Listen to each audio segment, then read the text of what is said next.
Hello, my dear friends. Welcome to Rathi's Educare, Creating Powerful Mind. So, friends, today I am going to teach you Class 7, Unit 3rd, Chapter number 3.5, The Red-Headed League. So, before starting the session, I would like to tell you if you are not yet subscribed our channel, please like, share, and subscribe our channel. So, friends, in this lesson, in this session, I will explain the chapter in Marathi as well. So, let's start the session. Sherlock Holmes is probably the most famous and most popular private detective in the world of detective stories and novels. Sherlock Holmes हे गुप्तहेर कथा आणि कादंबऱ्याच्या जगातील कदाचित सर्वात प्रसिद्ध आणि सर्वात लोकप्रिय खाजगी गुप्तहेर आहेत. He is known for his keen observation, knowledge of many fields, and ability to make accurate cases. ते त्यांच्या उत्कट निरीक्षणासाठी आणि अनेक क्षेत्रातील ज्ञान आणि अचूक अंदाज लावण्याची क्षमता यासाठी ते ओळखले जायचे. Sir Arthur Conan Doyle was a doctor by profession, but he is best known for his crime fiction. Sir Arthur Conan Doyle हे व्यवसायाने डॉक्टर होते, पण ते त्यांच्या क्राईम फिक्शनसाठी ओळखले जातात. The red headed league was one of the favourite stories. Red headed league ही त्यांच्या आवडत्या कथांपैकी एक होती. The red headed league part 1. Mister Wilson story. Part 1 मध्ये तुम्हाला मिस्टर विल्सन्सची स्टोरी पाहायला भेटेल. When I called upon my friend, Mr. Sherlock Holmes. He was conversing with a visitor who was an elderly man with fairy red hair. जेव्हा मी माझ्या मित्राच्या बोलवण्यावर आलो, तेव्हा मिस्टर शेरलॉक होम्स हे एका पाहुण्याशी बोलत होते. who was an elderly man with fairy red hair. जो एक वृद्ध लाल केसांचा माणूस होता. Holmes introduced me to the visitor mister Jabez Wilson. होमनी त्या पाहुण्याशी माझी ओळख करून दिली, mister Jabez Wilson. He was a pawnbroker. ते एक मोहरा दलाल होते. पॉन ब्रोकर म्हणजे a person who lends money at interest when valuable things are kept with him till the loan is repaid. Pawnbroker म्हणजे एखादी तुमची मौल्यवान वस्तू त्या दलालाकडे देणे आणि त्यांच्याकडनं लोन म्हणजे त्या इंटरेस्टवरती पैसे घेणे आणि जोपर्यंत ते पैसे फेडू शकत नाही तोपर्यंत ती जी मौल्यवान वस्तू आहे ती त्या माणसाकडेच ठेवणे म्हणजे पॉन ब्रोकर, त्या दलालाजवळच ठेवणे. Holmes asked him to repeat he story for me. होम्सनी त्यांना माझ्यासाठी त्यांची स्टोरी परत सांगण्यास सांगितलं. He began by showing us and advertisement in the newspaper. त्यांनी वृत्तपत्रातील जाहिरात दाखवून सुरुवात केली. It read as follows. ते खालीलप्रमाणे वाचले. To the red headed league there is a vacancy for a member of the league and the salary is 4 pounds a week for nominal services. Red-headed men may apply in person on Monday at 11 o'clock to Duncan Ross at the office of the league, 7 Fleet Street. लीगच्या सदस्यांसाठी एक जागा रिक्त आहे.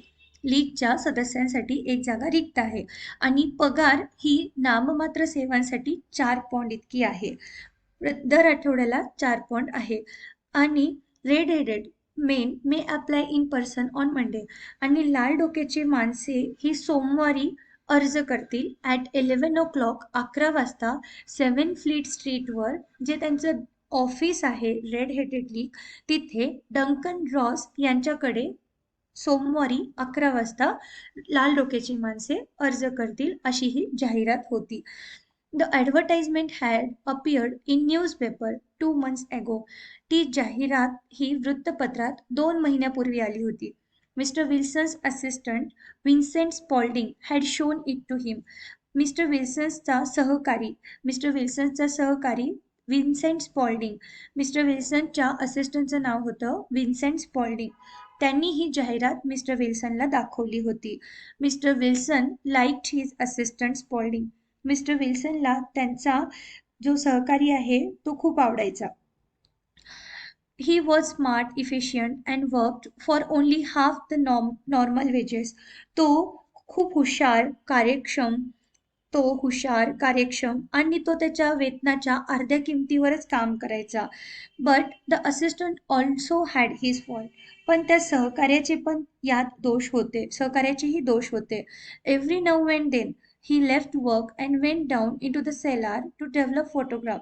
Every now and then म्हणजे वेळोवेळी तो त्याचं काम सोडायचा आणि खाली तळघरात फोटो काढण्यासाठी जायचा, छायाचित्रे काढण्यासाठी जायचा.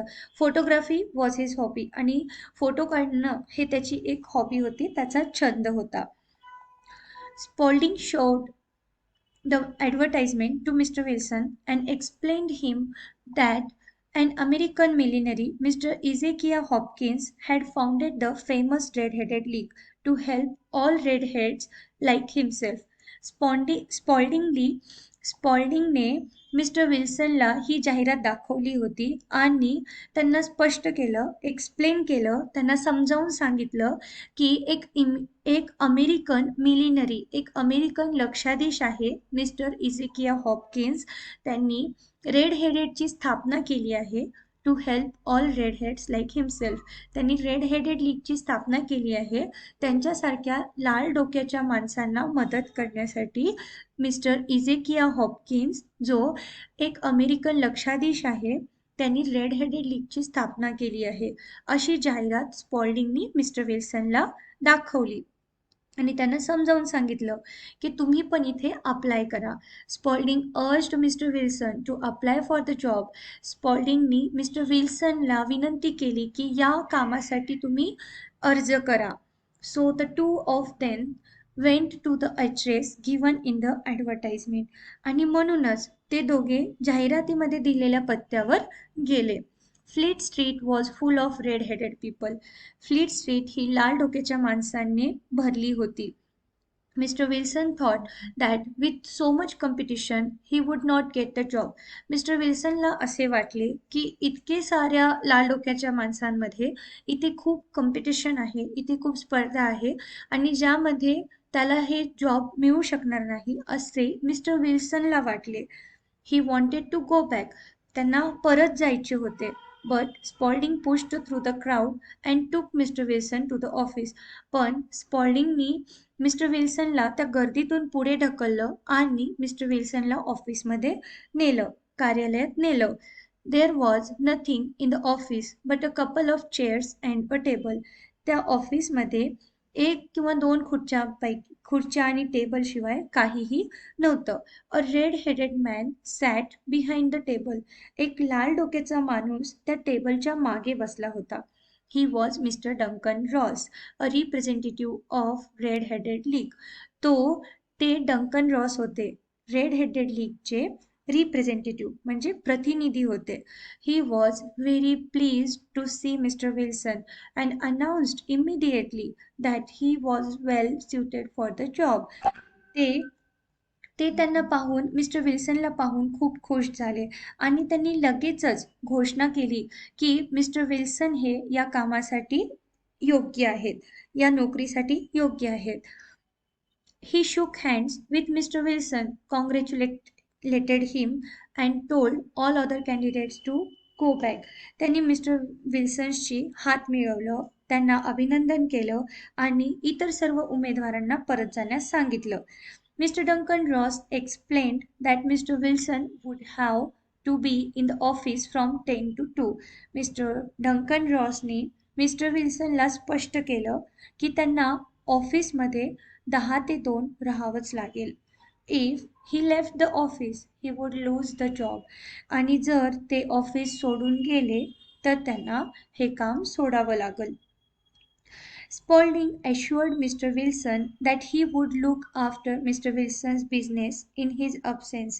आणि स्पॉल्डिंगनी त्यांना आश्वासन दिलं. कोणाला? मिस्टर विल्सनला आश्वासन दिलं की त्यांच्या अब्सेन्समध्ये, की त्यांच्या गैरहजेरीमध्ये मिस्टर विल्सन्सचं जे बिझनेस होतं त्या बिझनेसकडे स्पॉल्डिंग लक्ष देईल असं स्पॉल्डिंगनी मिस्टर विल्सनला आश्वासन दिलं. The pay was fixed and 4 pounds a week.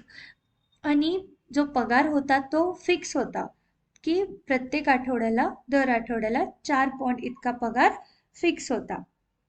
पगार हा त्यांचा पक्का ठरला. And the work said mister Wilson. Mister Wilson म्हणाले आणि काम you have to copy out the Encyclopaedia Britannica. Mister Duncan रॉसनी त्यांना सांगितलं की तुमचं काम फक्त इतकंच आहे की तुम्हाला एन्सायक्लोपीडिया ब्रिटानिका ही कॉपी करायची आहे. The pay was very good and the work was light. पगार हा खूप चांगला होता आणि काम हे खूप हलकं होतं. Mr. Wilson accepted the job and began his work the very next day. Mister विल्सननी ती नोकरी स्वीकारली आणि लगेचच दुसऱ्या दिवशी त्यांनी कामाला सुरुवात केली. Mister Duncan Ross was there in the office to see that mister Wilson did his work properly and did not leave the office. आणि मिस्टर डंकन रॉस हे तिथे ऑफिसमध्येच राहायचे हे पाहण्यासाठी की मिस्टर विल्सन हे त्यांचं काम बरोबर करत आहेत की नाही आणि ते ऑफिस सोडून तर जात नाहीत हे पाहण्यासाठी मिस्टर डंकन रॉस हे ऑफिसमध्येच असायचे. He told mister Wilson to start with the letter A. आणि डंकन रॉसनी त्यांना मिस्टर विल्सनना म्हटलं की तुम्ही ए लेटरपासून सुरुवात करा. Mister Wilson wrote diligently for 4 hours without leaving his place. Mister विल्सननी अतिशय परिश्रमपूर्वक त्यांनी 4 घंटे त्यांची जागा न सोडता त्यांनी खूप मेहनतीने तिथे ते लिहिण्यास सुरुवात केली. Mister Ross would drop in from time to time to see that all was right with Mr. Wilson. Mister Duncan Ross हे वेळोवेळी तेथे येत असत आणि पाहत असत की सर्व काही मिस्टर विल्सन बरोबर सर्व काही ठीक आहे की नाही यासाठी ते वेळोवेळी तिथे येत असत. At 2 o'clock he paid mister Wilson good day and lock the door of the office. आणि 2 वाजता ते मिस्टर विल्सनला शुभ दिवस असं त्यांना म्हणायचे. बेड म्हणजे त्यांना शुभ दिवस आपण गुड मॉर्निंग जसं विशेष देतो तसे ते त्यांना शुभ दिवस असे विश दिली आणि ते ऑफिसच्या दरवाजाला लॉक लावून टाकले, कुलूप लावले. This went on day after day, Mr. Holmes said, Mr. Wilson, and on Saturday I got my salary. Mister Holmes त्यांना म्हणाले की हे असंच चालत असायचं का दिवसेंदिवस. मिस्टर विल्सन म्हणायचे हां. मिस्टर विल्सननी पुढं म्हटलं की and on Saturday I got my salary. आणि पुढच्या शनिवारी मला माझा पगार मिळाला. It was the same next week. असंच नेक्स्ट वीकमध्ये पण झालं, पुढच्या आठवड्यात देखील असंच झालं. And the same the week after. आणि त्या पुढील आठवड्यातही असंच झालं. After a few days. आणि काही दिवसानंतर mister Duncan Ross came in only once in a while and after a time he did not come in at all. काही दिवसानंतर मिस्टर डंकन रॉस हे फक्त एका वेळी यायचे किंवा काही वेळानंतर ते अजिबात आलेच नाही असं असे मिस्टर विल्सननी म्हटले. Mr. Wilson continued 8 weeks had passed like this, and I had written about Abbott's, Ivory, etc. Mister Wilson पुढे म्हणाले की असंच 8 आठवडे निघून गेले आणि मी ॲबॉट्स आर्करीपर्यंत पोहोचलो होतो. आर्करीपर्यंत मी लिहिलं होतं. And hope that I might get on be soon. आणि या आशेने मी लवकरच बीवर जाईन अशी मी आशा ठेवली होती, होप ठेवला होता. And then suddenly the whole business came to an end. आणि नंतर ते अचानक सगळा व्यवसाय संपुष्टात आला. To an end, Holmes asked. शेवटपर्यंत म्हणजे संपला, होमनी विचारलं. Yes, sir. This morning I went to my work as usual at 10 o'clock, but the door was shut and locked with a little note nailed on it. It said, The Red-Headed League is dissolved. October 9, 1880. Mister Wilson म्हणाले, होय sir, mister Wilson म्हणाले, आज सकाळी मी जेव्हा माझ्या कामाला गेलो होतो, दररोजच्या वेळेप्रमाणे मी जेव्हा माझ्या कामाला 10 वाजता गेलो होतो, तिथे ते दरवाजा बंद होता. तो दरवाजा बंद होता आणि त्यावर एक चिठ्ठी नेल्ड म्हणजे खिळलेली होती, त्यावर एक चिठ्ठी खिळलेली होती आणि तिथं असं म्हटलं होतं, लिहिलं होतं की the red headed league is dissolved आणि रेड हेडेड लीग आता पूर्णपणे संपली आहे. I was shocked. I did not know what to do. मला एकदम धक्का बसला, आश्चर्याचा धक्का बसला आणि मला काहीच कळत नव्हतं की मी काय करू. Mr. Wilson went on with his story. I made inquiries at the nearby offices, but none of them knew anything about the leak. Mister Wilson यांनी आपली कहाणी पुढे सांगितली. Mister Wilson went on he story म्हणजे mister विल्सननी आपली कहाणी पुढे सांगितली. I made enquiries at the nearby offices.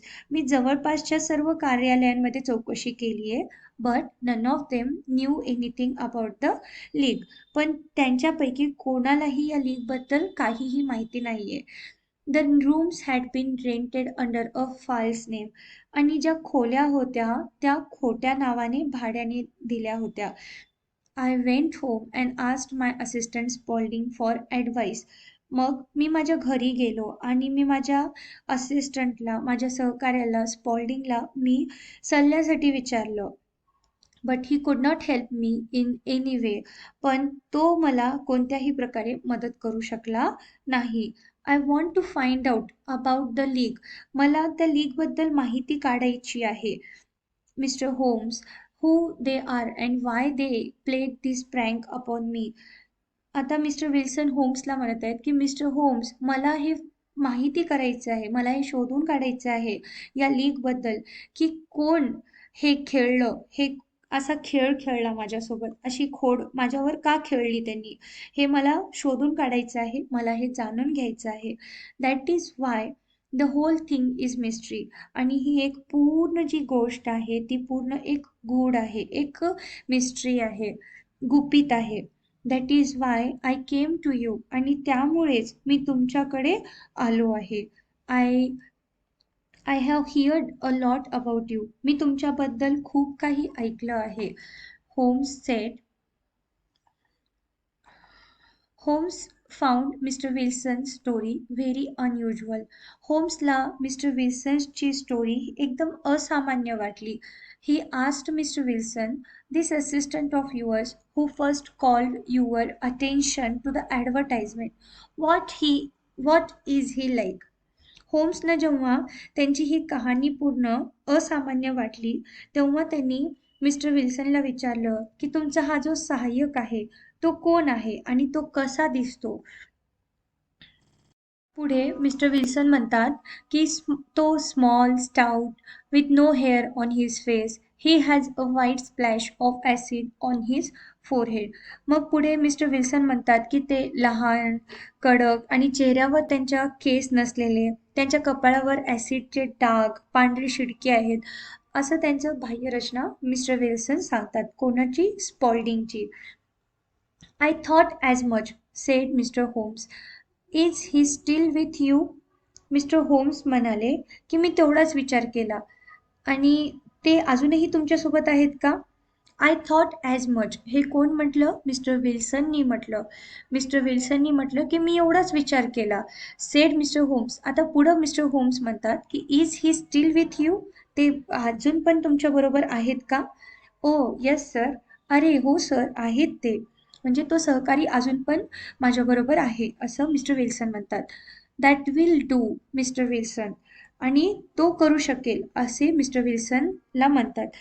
I can give you my opinion on this subject in a day or two. मी या विषयावर तुम्हाला 1 किंवा 2 दिवसात उत्तर देईन, माझं मत देईन. ओपिनियन म्हणजे माझं मत देईन. Today is Saturday. आज शनिवार आहे. And by Monday we may come to a conclusion. आज शनिवार आहे आणि सोमवारपर्यंत आपण या निष्कर्षापर्यंत पोहोचू शकतो. तर इथेच पार्ट 1 हा इथेच संपतो. पार्ट 2 आपण नेक्स्ट व्हिडिओमध्ये नक्की पाहूया. Thank you friends.